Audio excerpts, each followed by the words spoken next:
Kaya ang sabi sa John 4:28, matapos niya itong ma-realize, then, leaving her water jar, the woman went back to the town. Yan po ang sinasabi ng John 4:28. Then, leaving her water jar, the woman went back to the town. Iniwan niya yung kanyang tubig na siyang sanhi ng pagpunta niya dun sa balon. At anong ginawa ng babaeng ito? Nagpunta siya sa mga tao. Sinabi niya, meron akong kausap sa tabi ng balon. Sinabi ang lahat ng aking mga kasalanang ginawa, alam ang buhay ko, samantala ngayon ko lang siya nakita. Sabi niya, ito na kaya ang hinihintay nating tagapagligtas. At alam natin ang kasunod na nangyari, ang mga tao ay sumugod dun sa may balon at sila ay tinuruan ni Jesus at nakiusap sila na ang Panginoon ay doon na mag-overnight, magtagal pa ng konti at sila ay nagpaturo ng nagpaturo. Dahil sa testimony ng babaeng ito, na nung una, skeptical, negative, malayo ang loob kay Lord, dahil sa kanyang patotoo, ang isang buong baryo or village and a lot of people knew Jesus. Subalit anong kanyang iniwan? Number 1, ang kanyang water jar. The woman left her water jar behind. Bakit niya iniwan ang kanyang water jar? Dahil alangan namang pupunta sa mga tao, ang dami-dami niyang tuturuan, ang kanyang inaasikaso ay magbuhat ng isang mabigat na banga na puno ng tubig. Abala yon sa kanyang paglalakbay. Abala sa kanyang misyon, abala sa kanyang pagmamadali. At syempre, hindi lang yon, dahil si Lord humihingi ng tubig, as a courtesy, iniwan niya ang kanyang banga para ang Panginoon ay makainom. This water jar could mean many things. It could mean also and be equated with domestic duty and household routine. Anong iniwan ng babaeng ito para siya makapaglingkod? Iniwan niya yung kanyang domestic duty. Siguro, merong maliligo sa bahay. Siguro, kailangan niya ng tubig. Siguro, magluluto siya, maglalabas siya. Kung ano man ang gusto niyang gawin, kailangan niya yung tubig. Kung hindi, bakit naman siya lalabas ng bahay ng 12 o'clock high noon? Kung hindi na kailangan. Subalit ito'y iniwan niya. What else did she leave behind? She left behind an urgent task. Urgent to get water. And also, she left behind her social bias. Dati ayaw niyang painumin si Lord. Dahil sabi niya, magkaiba naman tayo ng tribo. Hindi naman tayo magkakaibigan. Bakit kita pagbibigyan? Bakit kita paglilingkuran? But all of that she left behind when she left her water jar. Kaya sa John 4:9, sinabi dito, come, see a man who told me everything I ever did. Could this be the Christ? Kung dala-dala niya yung mabigat na banga, hindi siguro siya makakapunta sa maraming lugar at hindi magiging mabilis. Kaya iniwan niya yon. And what else did she leave behind? Her selfishness. Na kanya lang yung tubig na kanyang sinasalok. Sabi niya, paano kayo makakakuha ng tubig? May pansalok ba kayo? Yun ang una niyang itinanong nung una. Subalit ngayon, ibinigyan niya yung tubig na kanyang sinalok. Ano pa po? Baka nga hindi pa siya nakakakuha rin ng tubig. Hindi naman clear ang istorya. Basta iniwan niya yung jar. Sapagkat nagkaroon siya ng urgent business. Mas urgent, mas important kaysa doon sa una niyang pakay. Iniwan niya ang kanyang unang agenda dahil nagkaroon siya ng mas mahalagang agenda. Yan ang istorya niya. Meron pa pong isang lalaki. Isang mayamang lalaki na lumapit sa Panginoon. Sabi niya, ano po ba ang dapat kong gawin para lalong malapit sa inyo, para ako'y maging godly, etc., etc. Sabi niya, Lord, sundin mo ang mga commandments. Actually, isang uri ng sagot yun na tinetest siya. Hindi naman sinabi ni Lord na para ma-save ka, sundin mo yung commandments eh. Tinitingnan ang puso ng tao. Sabi niya, lahat po yan, nagawa ko na. Yun ang sagot. Kaya ang sabi ni Lord, gusto mong maging godly? Sige, sundin mo lahat ng mga commandments. Kasi nga ang mga taong ito ay self-righteous. They think that by doing this and not doing that, by wearing this and not wearing that, by eating this and not eating that, sila ay nagiging makadiyos. Kaya sabi ni Lord, gusto mo maging makadiyos? Gusto mo sumunod sa akin? O sige, obey the commandments. Sabi niya, nagawa ko na ho lahat yan. Kaya naman ang sinabi ni Lord, ganun ba? Bueno, sabi niya sa Matthew 19:21-22, Jesus answered, if you want to be perfect, go, sell your possessions and give to the poor, and you will have treasure in heaven. Then, come, follow me. When the young man heard this, he went away sad because he had great wealth.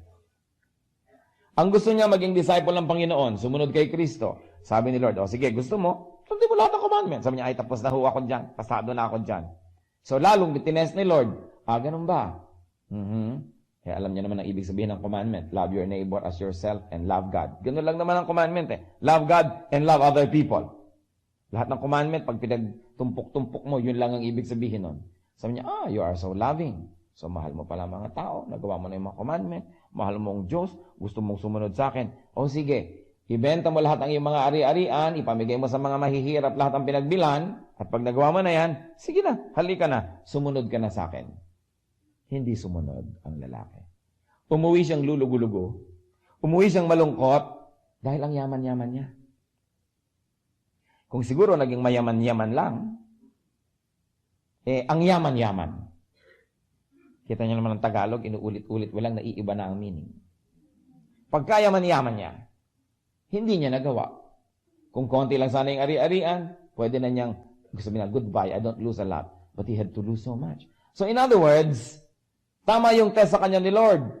Hindi naman talaga niya sinusunod yung commandments.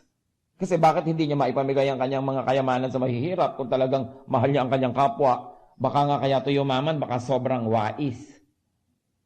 Baka maraming naisahan at na 1, 2, 3. Baka ang mga sweldo ng mga tao niya hindi man lang minimum wage. Baka naman pinapautang niya ng sobrang mga tubo ang kanyang kinikita. Baka naman ginigipit niya ang mga tao. Baka siya ay nag-hoarding. Baka nagba-black marketing siya. Baka mamaya sinasamantala niya ang pangangailangan ng mga tao. You don't know. Baka may kinamkam siyang ari-arian ng iba. May mga kapatid siyang dinaya sa mana. Kaya dumami ang kayamanan niya. Kaya sabi niya, nasusunod ko na po lahat ng commandment. Wala akong problema dyan. Kaya nung sinabi ni Lord, gano'n naman pala. O di sige. Ibenta mo lahat ng kayamanan mo at ibigay mo sa mahihirap. Tapos sumunod ka sa akin. Malungkot siyang umuwi. Alam niyo kung ba't siya lumungkot? Mas pinahalagahan niya yung kanyang kayamanan kesa kay Lord. So what did he have to leave behind so he could follow Jesus? His wealth and his possessions. And that hindered him.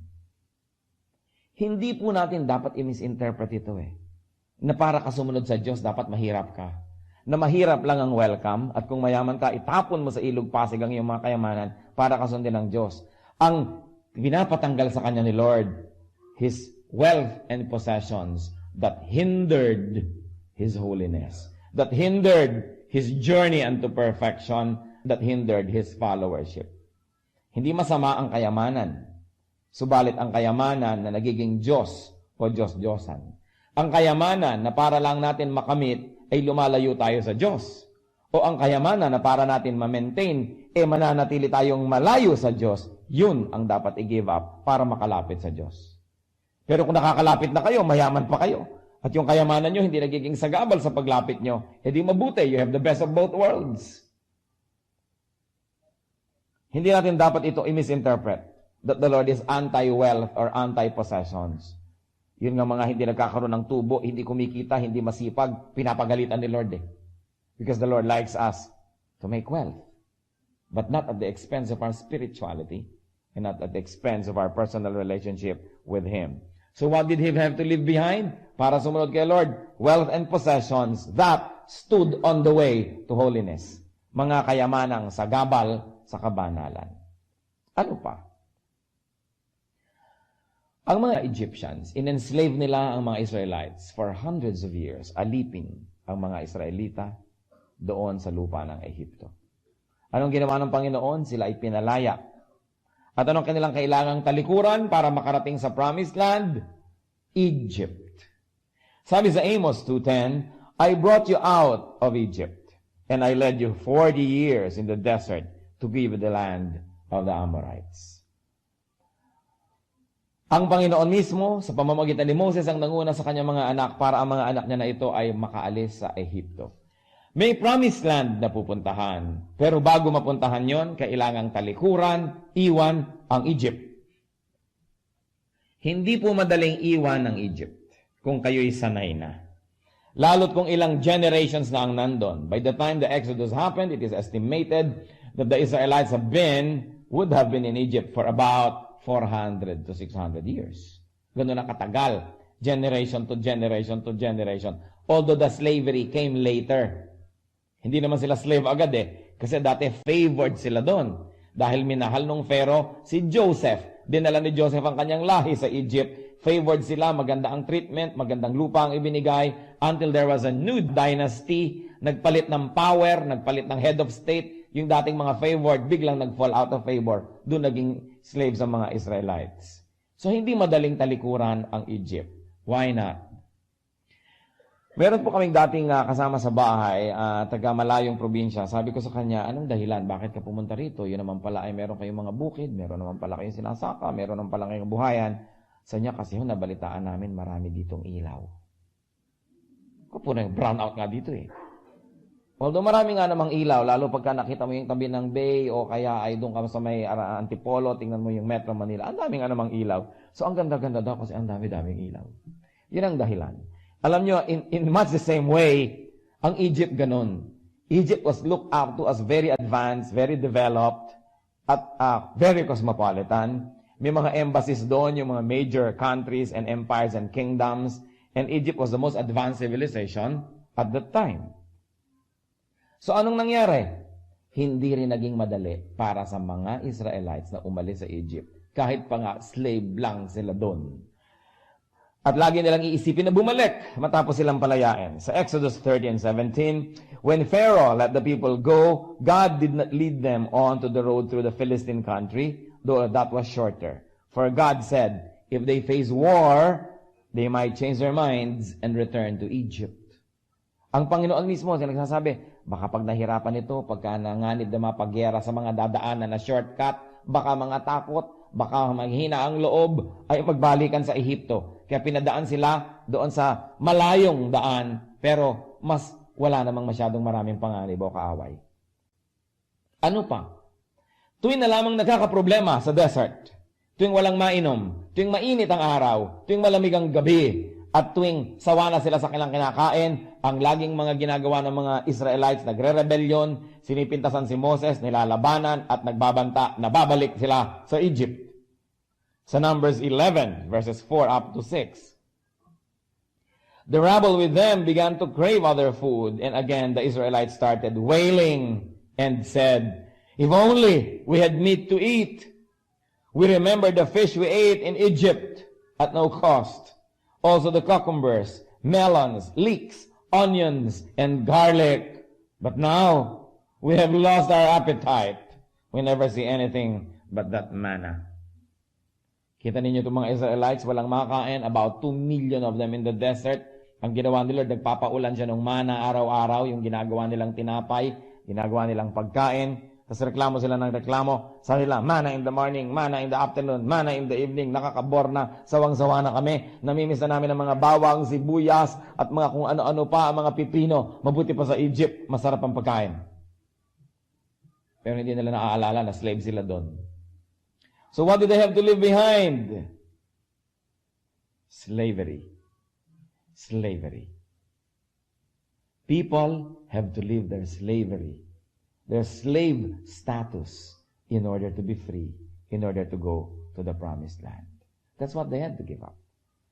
Komportable na sila, pero kailangan muna nila magpunta sa promised land. Mahirap-hirap. In fact, mahirap. Ano pa ang mga pwede nating tingnan ng mga tao sa Biblia na may kinailangang iwan, whether iniwan nila or not is another story, pero malinaw na kailangang iwan nila yon para sila malapit sa Diyos. Sa Matthew 4:18 to 22. As Jesus was walking beside the Sea of Galilee, he saw 2 brothers, Simon called Peter and his brother Andrew. They were casting a net into the lake, for they were fishermen. Come, follow me, Jesus said, and I will make you fishers of men. At once they left their nets and followed him. Going on from there, he saw 2 other brothers, James, the son of Zebedee, and his brother John. They were in a boat with their father Zebedee, preparing their nets. Jesus called them, and immediately they left the boat and their father and followed him. So ano mga iniwan ng mga taong ito? Nets, boat, pati tatay na iwan. Siguro yung tatay ayaw sumunod o hindi na imbita. At bakit naman nila iniwan ang kanilang nets and boats? Alam nga naman na mag-evangelism ka, baryo to baryo, city to city, may dala kang bangka. Eh, disyerto yun. Mabuti sana kung laging tubig ang pupuntahan. Ba't nila iniwan ng mga lambat? Eh di ang bigat-bigat noon. Alam nga namang dala-dala nila yon. Eh hindi naman sila mangingisda. They were to be turned from fishermen to fishers of men. Kaya kinailangan nilang iwan. Para sa isang mangingisda, madali bang iwan ang kanyang lambat at bangka? No. Hindi yun madali. Tapos kasama pang maiwan yung tatay. Eh di lalong hindi yun madali.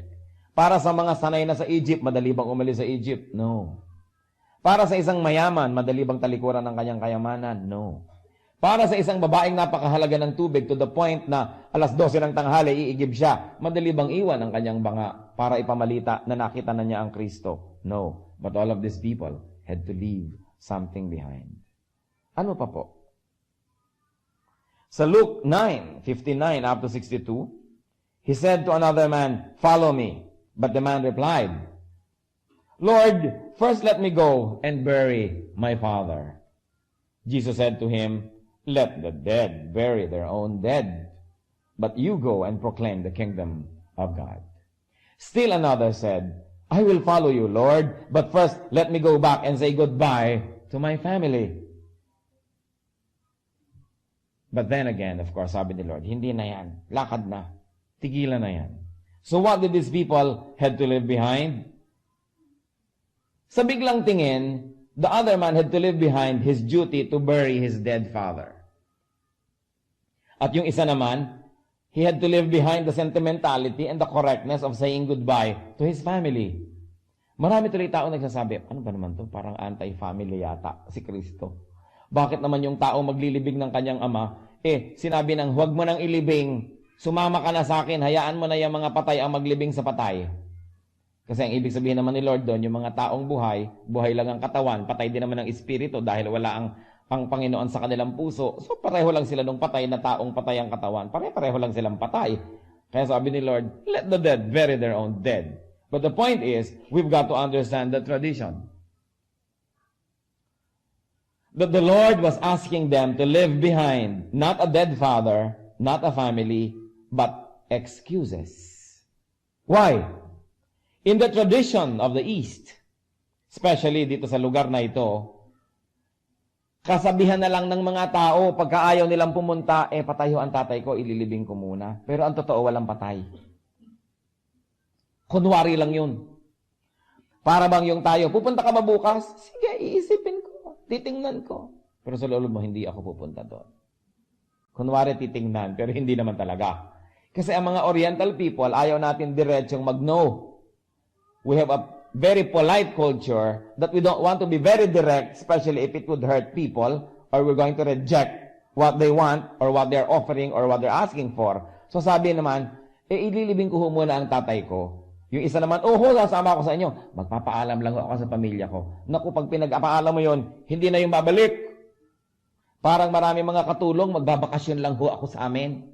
O kaya may sakit ho ang nanay ko, o namatay ang lola ko. Naku, huwag mo nang asahang babalik pa yan.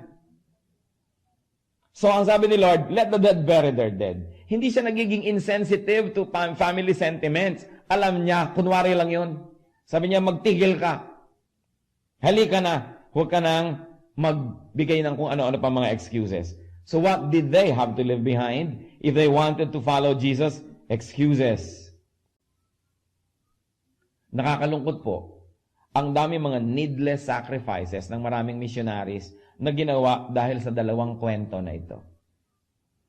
Na talaga namang literally, patay yung tatay ni hindi makikipaglibing dahil pupunta na sa mission. Na talaga namang literally, hindi na nagpaalam sa mga kamag-anak at nag-mission na, iniwan na lang ang kapatid, iniwan na lang ang asawa, ang anak. Hindi naman yun ang ibig sabihin ng kwento. Kaya dapat nauunawaan po natin yung tradisyon ng araw. At nasa gayon, pag nababasa natin ang mga ganitong kwento, nabibigyan natin ng tamang interpretasyon at lalo na ng tamang application. Kung talaga namang may patay, siyempre, papayagan naman ni Lord na maglibing muna ng tatay niya yun. Alam niyang walang totoong patay. Alibi, kwento, excuse. Of course, yung word na alibi, iniba na natin ang meaning sa ating bansa. Ibig sabihin na lang nun, excuse. Legally, of course, it means another thing. So, that's what they had to leave behind. What about us? What we have to leave behind to follow Jesus? To Tulad din ng babae, we have to leave behind our water jars.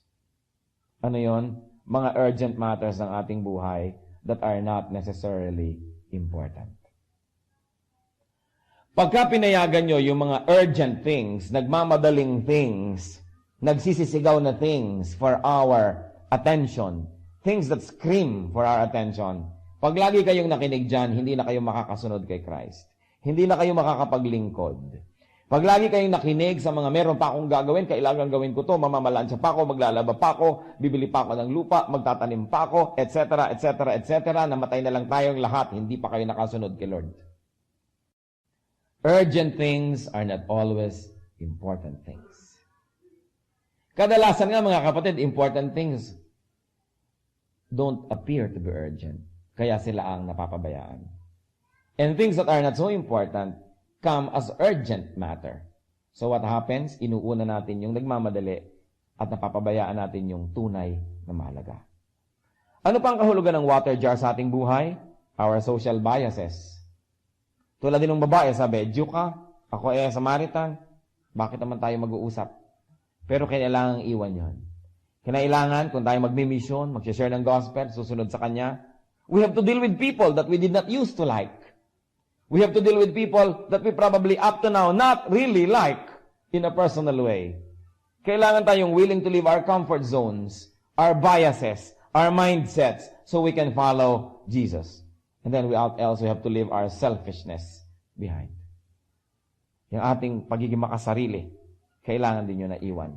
Hindi sarili ko lang, iigib lang ako ng tubig, may kailangan ako, may gusto akong gawin. Hindi, kailangan willing tayo to leave our jars so we can do what Christ wants us to do. And that is to tell the world about Him. It is very crucial. You cannot go on missions carrying your water jar. You cannot go and tell others about Jesus when you're too concerned na bantayan yung water jar nyo dahil baka iniinom ng iba yung laman ng inyong tubig. Kailangan meron tayong certain degree of detachment from these things so we can follow Jesus. What else must we leave behind? Wealth and possessions that become idols and gods in our lives. Not wealth and possession per se. Hindi ko mo wealth lang o mga ari-arian yun na. Hindi. Yung mga ari-arian, kayamanan, mga pagpupunyagi, mga plano, mga pangarap, yumaman na sagabal sa ating kabanalan at sagabal sa ating paglilingkod.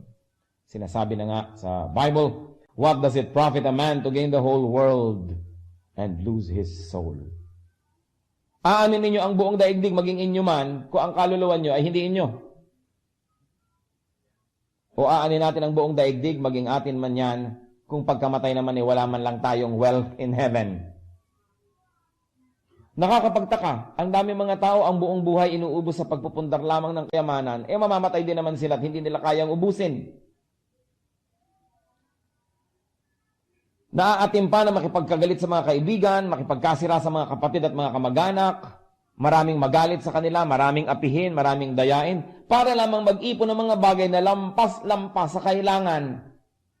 Ipinagbibili ang kaluluwa para mag-ipon ng mga bagay na ipapamana lang nila kung kanino man baka hindi pa nila alam. Araw-araw, nakikita nyo sa dyaryo, yung mga namamatay. Alam mo naman, pag maraming pera yung namatay, ang daming anunsyo. Ang lalaki. Isang page, kalahating page. Sigurado, iniisip ko pag nakakita ko ng mga ganyang anunsyo ng namatay, ang dami kang iniwan na pera nito. Siyempre, alangan namang wala ka iniwan, may anunsyo ka pa. Di, ang laki ng pera nito. Ano kaya ang mga ginawa nito para lang ito ipunin? Anong mga sakripisyo ng kanyang personality, ng kanyang personal holiness, ng kanyang relationship with people? Ano kaya ang mga ibinayad niya para lang mag-ipon ng isang bagay na iiwan din niya?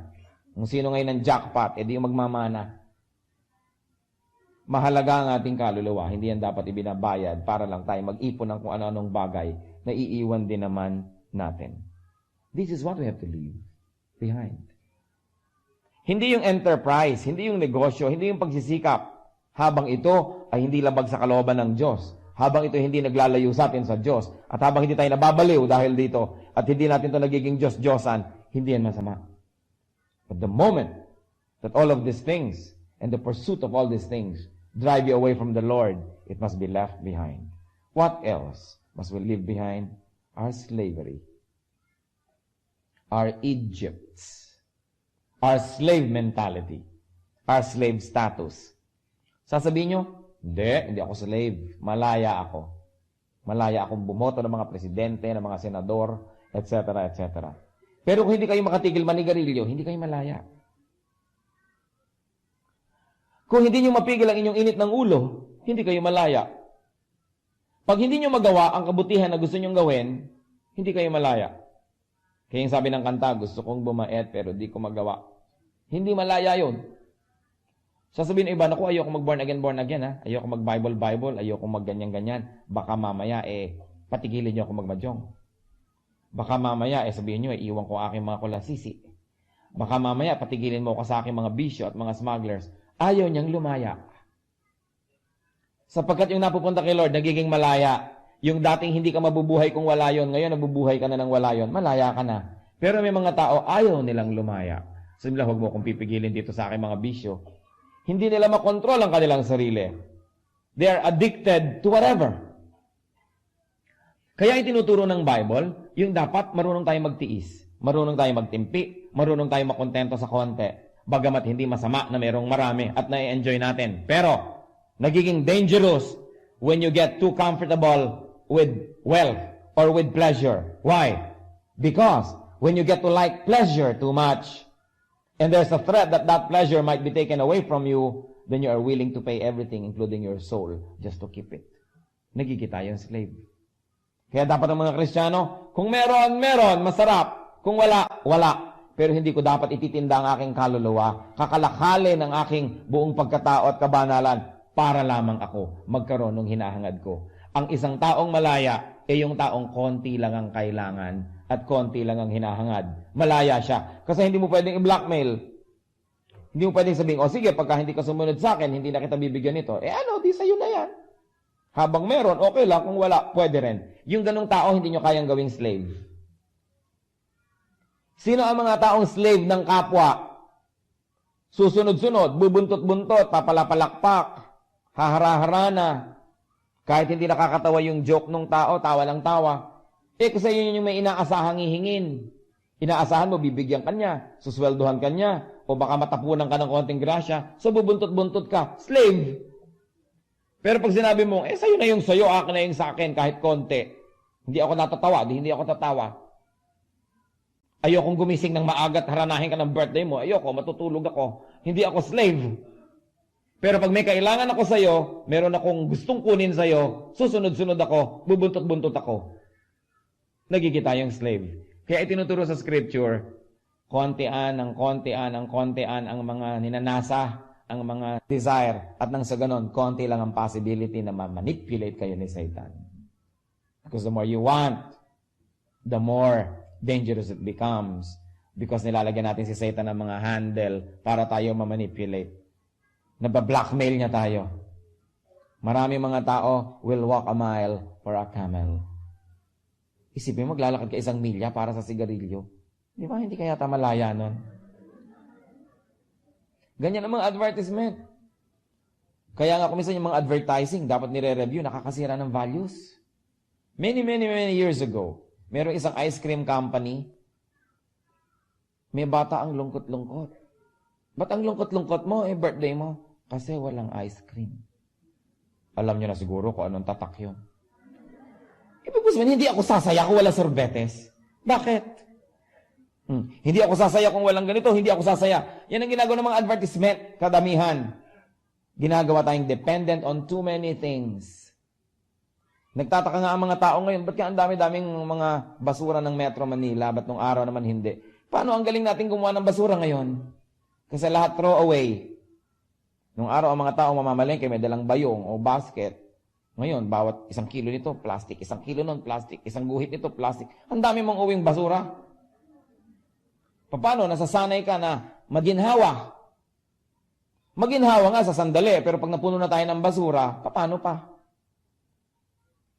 Kaya kailangan less desires. Willing tayong mapagod, willing tayong mahirapan. Yung tao na ganon, yung willing malungkot, naku, mahirap magkasala, yung taong willing malungkot. Kasi karamihan ng kasalanan dahil tumatakas ka sa lungkot. Gusto mo ng konting libang, konting saya. Kaya tuloy nagkakasabit-sabit ang kaluluwa na papahamak sa paghahanap ng konting saya. Eh di kung malungkot ka, magtiyaga ka, malungkot ka eh. Kumanta ka, magbasa ka ng Bible, libangin mo sarili mo, magpakain ka ng mahihirap, maglingkod ka sa mga api, baka ka sumaya. Pero yung hahanap ka ng pleasure, mga relasyon at kung ano-ano para ka sumaya, magtiyaga ka malungkot. Hindi naman nakakamatay ang lungkot. Tsaka yung lungkot mamaya sobrang lungkot na mauubos din siya parang apoy. Yung apoy, subukan ninyo, mamaya mauubos din yan. Meron ba namang apoy forever? Pag naubos na yung nasusunog, di ubos na yan. Ganon din yung lungkot. Aantukin din kayo, mapapagod din kayo niyan. Mawawala rin yan. Pero sa paghahanap mo ng konting aliw, doon nagkapapahamak-pahamak ang tao. Bakit ba tayo takot na takot malungkot? Kasi nga, yun ang ginagawang ni Satan sa atin na deception. Hindi ka dapat malungkot. Kaya nga si Lord tinawag na a man of sorrows. Alam niya yun. Sa malungkot ako, di malungkot. Dapat hindi tayo masyadong dependent. May mga tao too dependent on people. Hindi na pwedeng sumaya na walang kasama, kabuntot at mga kabarkada. Kaya kahit na lang mga diablo, sige na, kasama na rin ako. Basta lang may kasama. Kahit na ako mapahamak, mga impacto ang mga ito, lakad pa rin ako dahil ayoko mag-isa. Kung nag-iisa kayo, hindi mag-isa kayo, magtiyaga kayo. Yung taong hindi takot mahirapan, hindi takot masaktan, hindi takot malungkot, lalo't hindi takot mamatay, hindi kayang i-manipulate ni Satan. Kaya dapat less and less takot, less dependence, less slavery. Look at these people, the Israelites. They were willing to go back to Egypt. Kahit na nga doon ay idolatrous, nandun na lahat ng Diyos-Diyosan. Kahit na doon ay may sun worship. Kahit na doon sila ay alipin, makakain lang ng bawang. Pero maraming ganong tao, alam nyo ba, nakakalungkot? I have heard so many stories. Mga babae na ang kanilang katawan ay itititinda at pinamimigay kung kani-kanino, mabigyan mo lang ng drugs. Kahit na sino, may drugs lang, sige na. Para lamang sila maturukan ang kanilang mga kung ano-ano mga kailangan ng katawan nila at makasinghot ng kung ano-ano mga sinisinghot at inaamoy-amoy at nilulunok-lunok. Sige na, ibebenta na ang katawan kahit kanino. Can you imagine you become a slave of your pleasure? That's why while pleasure is God-given, lahat naman ng nerves ng katawan natin, Diyos din ang lumikha. Therefore, gusto niya, meron din tayong pleasure. Pero yung pleasure na hindi kinokontrol, yung pleasure na hindi nilalagay sa lugar, at yung pleasure na hindi tinitikis kung masama ang hinahangad, yan ang nagpapahamak, hindi lang sa ating katawan, kundi sa ating kaluluwa. You've got to turn your back. Be a free man or a free woman. Kung slave ka ng sigarilyo, ipatunayan mo, kaya mo yan. Slave ka ng habits. May mga tao hindi nabubuhay kung walang pagkakas. What is lang? Hindi na buhay. Kung wala. Sasabihin, buhay kung wala. Ang dami-daming arte sa buhay. Kung meron, salamat. Kung wala, wala. Be free from slavery. Sabi sa 1 Peter 2, verse 11, Dear friends, I urge you, as aliens and strangers in the world, to abstain from sinful desires which war against your soul. Sabi ganoon, ako, naniniklop tuhod sa inyo, nagmamakaawa, nakikiusap sa inyo, na kayong hindi naman talaga dito sa daigdig na ito, talagang hindi kayo taga rito, kayo yung mga dayo lang dito. Sabi ganoon, iwasan ninyo itong mga pagnanasa na ito, na siyang sumisira sa inyong kaluluwa. Napakahalaga. What else do we turn our backs to follow Jesus? Vocations. Yung fisherman, kinalimutan niya na siya yung fisherman. Kinalimutan niya yung kanyang dating hanap buhay. Si Zacchaeus, tinigilan ng kanyang tax collection. Si Matthew, tinigilan ng kanyang tax collection. Hindi lahat ng hanap buhay ay titigilan niyo o tatalikuran. Yung ating mga hanap buhay, yung ating mga pinagagagawa, yung ating mga habits and hobbies that are ungodly and that they hinder the ministry, dapat talikuran. Lalong-lalo, kung tinatawag tayo ni Lord to full-time ministry, then kailangan nating talikuran yung ating ginagawa, kung ano man yun. Kaya lang tiyakin natin na tinatawag talaga tayo, kasi yung iba naman binabangungot lang. O kaya yung iba, pag magaling, walang gagawin yung mga officials ng church, kung utuin siya ng utuin, alam mo, Calling ni Lord yan sa'yo, calling ni Lord sa'yo. Kasi gusto nilang maging worker yung tao. Kasi meron na rin siguro silang selfish agenda dahil pakikinabangan, dahil mahusay. Oras na tao lang ang nag-udyok o sarili lang nating kalooban at hindi galing sa Diyos, it will not prosper. But if you really know and you are sure that the Lord is calling you to full-time ministry and you have mga confirmation from the Lord, from other people, from prayerful people, events, alam mo nangyayari, tinatawag ka ni Lord, huwag kayong magbingi-bingihan. Dahil talagang merong mga tinatawag si Lord to full-time ministry. Kailangan, willing tayong talikuran yon. Mga ginagawa natin para harapin yon. Pero hindi lahat ng nasa ministry tinawag. Kaya kailangan nire-review din natin ang ating sarili. At kahit nasa ministry na tayo, full-time, at nakikita natin hindi naman talaga ako tinawag ni Lord dito, baka na deceive lang ako noon ng sarili kong emotion o ng sabi ng iba, o kaya nandito lang ako sa totoo lang para lang sa sweldo. Dapat kayo mag-resign dahil baka kayo tamaan ng kidlat. Baka kayo kainin ng lupa. Kailangan, si Lord ang tumatawag. Alam naman natin, pag hindi ka tinawag, hindi magpa-prosper. Kaya kailangan tinatawag. But people, kung meron sa inyo tinatawag ni Lord to go to Bible school, tinatawag ni Lord to be trained to Christian ministry, for Christian ministries. Tinatawag ni Lord to become missionaries. Pakinggan nyo yan. And talk with me. Marami pa mga Christian groups na laging nakikipag-communicate sa akin, nagte-train sila ng mga missionaries going to iba't ibang mga countries. Baka tinatawag kayo ni Lord. Go. We need workers. The church of the Lord needs workers that will give their lives, that will make Christian service their vocation. Napaka-importante na. So you turn your back to your earthly vocations when God calls you. Ano pa po? We also have to turn our back to our excuses. Luke 14:17-20. At the time of the banquet, he sent his servant to tell those who had been invited, "Come, for everything is now ready." But they all alike began to make excuses. The first said, "I have just bought a field and I must go and see it. Please excuse me." Another said, "I have just bought 5 yoke of oxen and I'm on my way to try them out. Please excuse me." Still another said, "I just got married. I cannot come." Ito po, sinabi na talaga tahasan dito. Excuses lang yon. Katulad din ng I will bury my father or I will say goodbye to my family. These are all just excuses. Hindi totoo. Gano'n po sa ating karami ang puno excuses when it comes to our service. Mag-teach ka naman sa Sunday school. Mag-join ka naman ng ating computer and communication group. Mag-join ka naman ng choir. Mag-serve ka naman as teacher. Puro excuses, excuses, excuses. May asthma kasi ako eh. Sabagay, meron naman talaga na may mga asthmatic. Kasi mahina ang katawan ko. Kasi ganito ako, kasi ganun ako. Kasi I cannot speak Tagalog. Ganon. Yung ganon. Maraming ganon. Kung ano-ano mga excuses. Sabi ni Lord, lubayan niyo ako, tumigil kayo ng mga excuses na yan. Kaya sabi niya, let the dead bury their own dead. I mean, tell it to the Marines, don't pull my leg. Tumigil kayo. Kasi alam ni Lord, yung nagbibigay lang ng excuse. Napaka-importante that we stop giving excuses. O ano mga excuses ngayon dito? Traffic. Luma na yan, bumenta na yung traffic na yan. Kung umaalis ka ba naman alas 4 ng umaga, hindi ka siguro mata-traffic. Lagi na lang traffic. May 10 o'clock meeting, darating ng 11, matraffic. Hindi ka umalis kang 6. Para hindi ka matraffic. Boring na yan. Yan ang sinasabi ni Lord. Let the dead bury their own dead. I mean, tell it to the Marines. Huwag mo kong ganyanin. Alam ko. Excuse ka lang. Okay? Marami pa tayong mga excuses. Etc. etc. Ang aga-aga kasi. Ang late-late na kasi. Etc. etc. What are the excuses that you offer to God? Yung mga iba, titigil na sa kanilang bisyo. Sabi na, pero dahan-dahan lang, konti-konti. Magpapalayas ka nilang mga demonyo sa buhay mo. Installment pa. Gawin mo na yung cash. Agad-agad. May discount pa.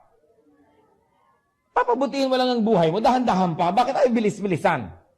Kasi gusto. Kasi excuses. Sa Matthew 19, verses 28-29,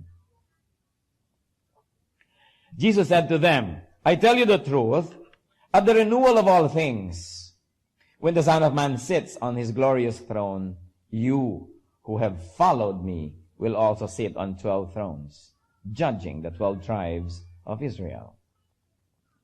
And everyone who has left houses, or brothers, or sisters, or father, or mother, or children, or fields for my sake will receive 100 times as much and will inherit eternal life.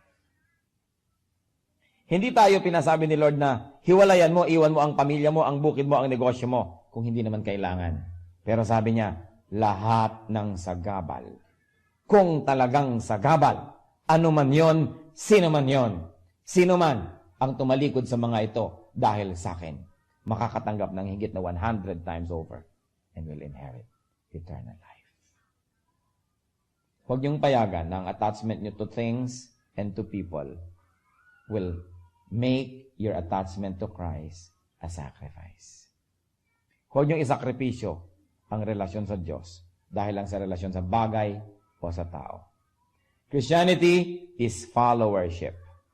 Followership is leaving extra baggage behind. What could be your baggage? Bakit kaya meron sa ating mga kasama na hindi makatuloy-tuloy, paudlot-udlot ang kanilang growth? Hindi makapaglingkod, atras, abante, manikmanaog, walang nangyayari, paikot-ikot. What must be left behind to really follow Jesus? Matthew 5:29 up to 30. If your right eye causes you to sin, gouge it out and throw it away. It is better for you to lose one part of your body than for your whole body to be thrown into hell. And if your right hand causes you to sin, cut it off and throw it away. It is better for you to lose one part of your body than for your whole body to go into hell. Kung may relasyon na dapat putulin, putulin na. Kesa ang relasyon mo sa Diyos ang manganib,